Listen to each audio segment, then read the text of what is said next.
ど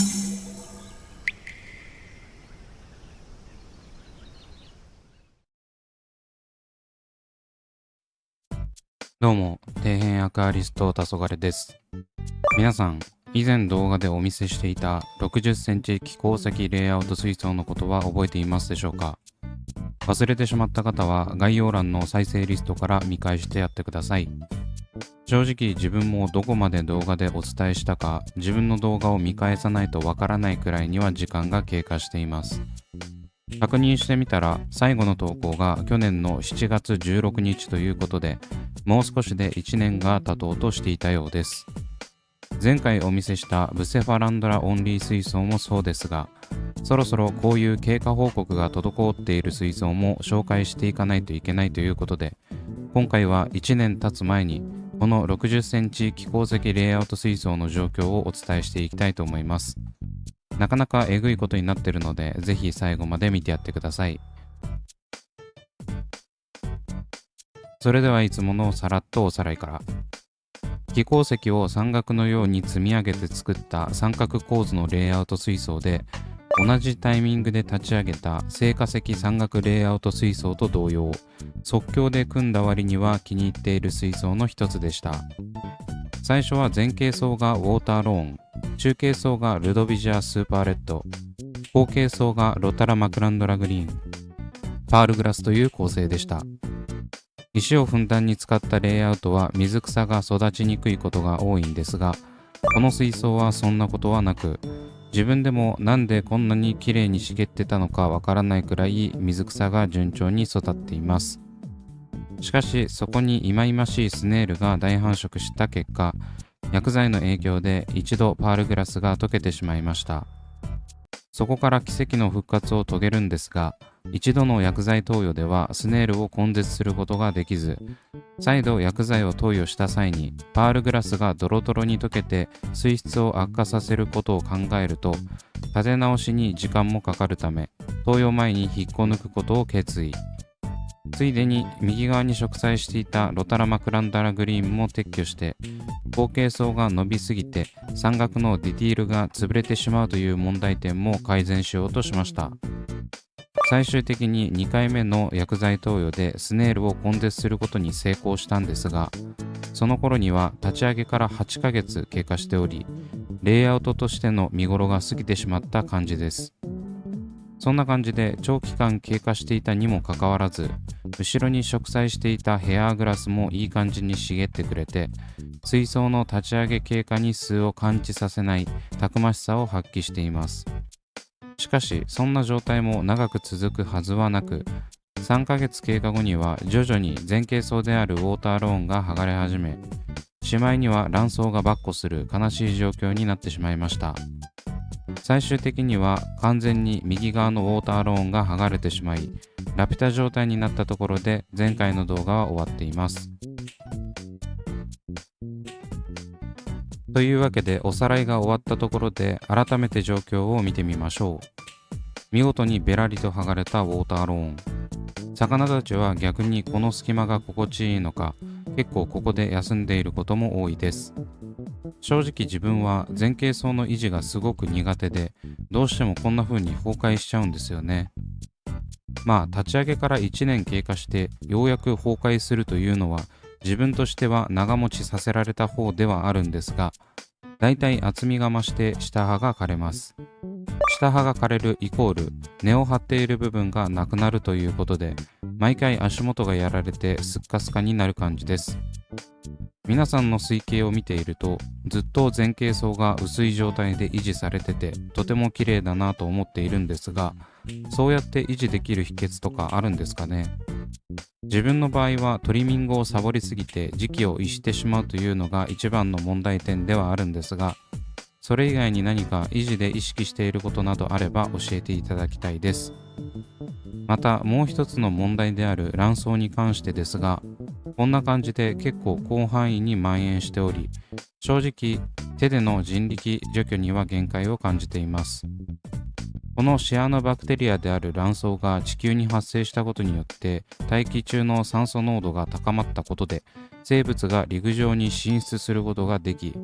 さらにその酸素がオゾン層を形成して紫外線をシャットアウトしてくれるようになったという点では、生物多様性を発展させたとてつもなく偉大な功績を築いているやつなわけですが、現代の日本人アクアリストである自分にとっては天敵以外の何者でもありません。この勝手に跋扈する幻覚生物に対してお仕置きをし、少しおとなしくしてもらうことにします。というわけで今回は、とりあえず前傾層の崩壊は後回しにして卵巣の除去をしていきたいと思います。今回の水槽は割と実験的な立ち位置になってもらって、いろいろな方法を試して今後の卵巣除去の礎になってもらいます。それではやっていくんですが、まず行ったのは ADA バクター100を使っての除去です。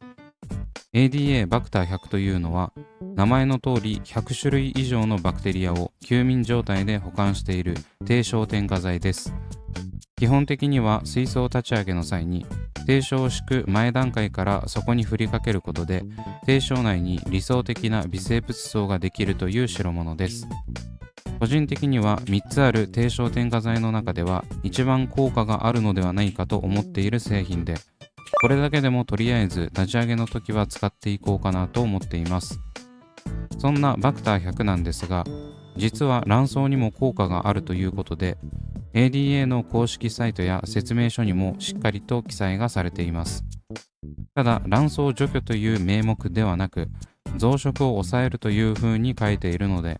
ここまで勢力を拡大している卵巣には効果がないかもしれません。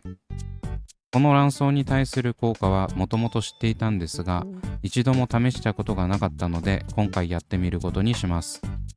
やり方は簡単で、卵巣に覆われているところにバクター100を振りかけるだけです。しかし、狙ったところにバクターを振りかけるのが難しいところと、低床に敷くための必要量よりも圧倒的に多い分量で振りかけないといけないため、そこが課題になってくるかなという印象。後で気づいたんですが、一度水で溶かした後にシリンジを使ってピンポイントにバクター100液を噴射するのもいいかもしれません。そんな感じで前傾層が剥がれたことによって低床についた卵巣部分とウォーターローンにへばりついているところに振りかけてます。というわけで4日後の映像がこちら。当たり前ですが卵巣の除去には至りませんでした。ウォーターローンに付着している卵巣なんかはバクター100をまんべんなく振りかけることができず全く効果がなかったようです。しかし見ていただければわかる通り、低床部分の一部に関してはしっかりとバクター100が降りかかっていたところが跡形もなく消えています。これはバクテリアである卵巣がバクター100のバクテリアとの勢力戦争に負けたということなんでしょうかね。作用基準に関しては正直興味がない部分なんで深掘りはしませんが、とりあえず局所的で小さな卵巣に関してはしっかりとバクター100は効果を発揮してくれることが分かりました。ここまで反応している場合は無理です。そんな感じで数日経過したわけですが、ご覧の通りウォーターローンがやばいです。もともと後傾層に植えていたヘアグラスが前に侵食してきて、それがウォーターローンと絡まって浮きを防止していた面があったんですが、この厚みでこの範囲のウォーターローンの浮力に負け、エアーグラスごと持っていかれてます。ここまで来たらとりあえずレイアウトに関しては一旦置いておいて、卵巣の駆除に注力していかなければなりません。というわけで続いての卵巣対策はこちら。アクア歴3年を誇るアクアリストである自分の芸術的な段ボールテクニックによって水槽を覆い、遮光することで卵巣を駆除していこうという作戦です。ついでに下の30センチキューブ水槽にも同様の美しい段ボール処置が施されています。我ながらこの継ぎはぎ感がたまりませんね。この段ボールを外すことは一切考慮していないあたりとかも逆に芸術点が高いまであります。皆さんは自分のように独創的な段ボール囲いはせず、もっと利便性が高くなるようにしっかりと遮光するようにしましょう。というわけで遮光をして4日が経ちました。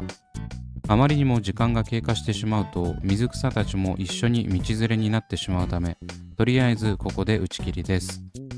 遮光のためにわざわざ外していたライトをセットして中身がどうなっているのか見てみましょ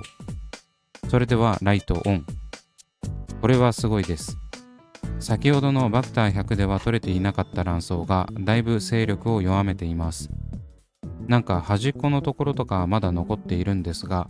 前傾層が剥げている部分に関しては完璧に消えましたね。やはり遮光が一番卵巣には効果があるということが分かりました。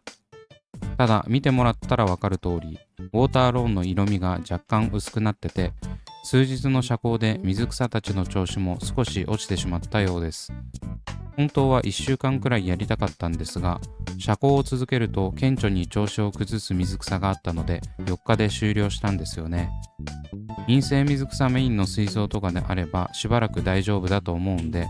もし卵巣に困っているのであれば遮光おすすめです。というわけでいかがだったでしょうか。なかなかにしぶとい卵巣には皆さんも日々悩まされていることかと思います。今回行ってはいませんが、他にも様々な方法によって卵巣を除去することができるので、皆さんの水槽環境に合ったやり方を選択していきましょ